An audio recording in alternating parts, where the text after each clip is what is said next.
नमस्कार, मी अतुल ठाणे लाईव्ह मध्ये आपल्या सर्वांचं स्वागत करतो। युती होणार की नाही, ठाण्यामध्ये शिवसेना भाजपची युती होणार की नाही हा प्रश्न सगळ्यांसमोर पडलेला आहे।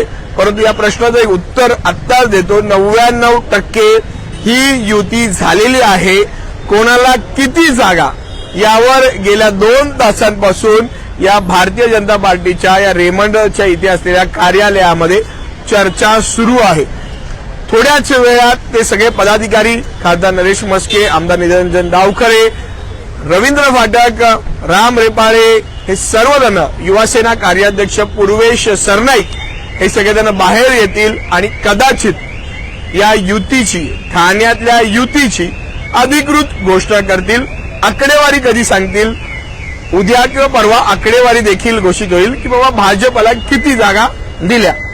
परंतु माझ्या अंदाजानुसार 40 पेक्षा जास्त जागा कदाचित भाजपला देण्यात येतील। दुसरी महत्वाची गोष्ट, गेल्या 2 तासांपासून या भाजपच्या कार्यालयामध्ये या युती संदर्भातले महत्वाची मीटिंग सुरू आहे, महत्वाची बैठक सुरू आहे। या बैठकीला शिवसेनेकडून खासदार नरेश म्हस्के, रवींद्र फाटक आहेत, राम रेपाळे आहेत, हेमंत पवार आहेत, युवासेना कार्याध्यक्ष पूर्वेश सरनाईक आहेत। भाजपकडून, भारतीय जनता पार्टीकडून आमदार निरंजन डावखरे जे ठाण्याचे प्रभारी त्यांना नेमण्यात आलेले आहे ते आहेत, संदीप लेले आहेत।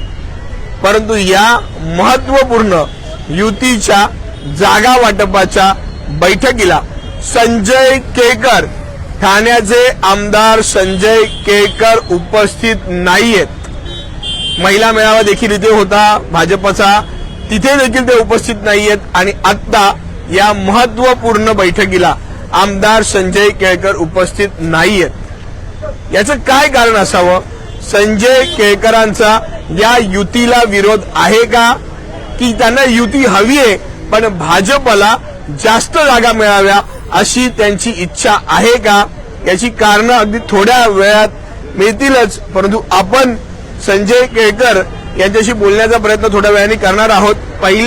आत्ता गेल्या 2 तासांपासून जी काही चर्चा सुरू आहे, किती जागा भाजपला मिळतील आणि युती होईल का नाही, पण युती होईलच, 99% ही युती होणारच आहे।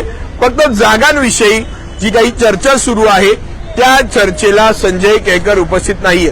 काल संजय केळकर, आमदार संजय केळकर पहिल्या 2 बैठकीला उपस्थित होते, आजच्या 3ऱ्या बैठकीला ते उपस्थित नाहीयेत।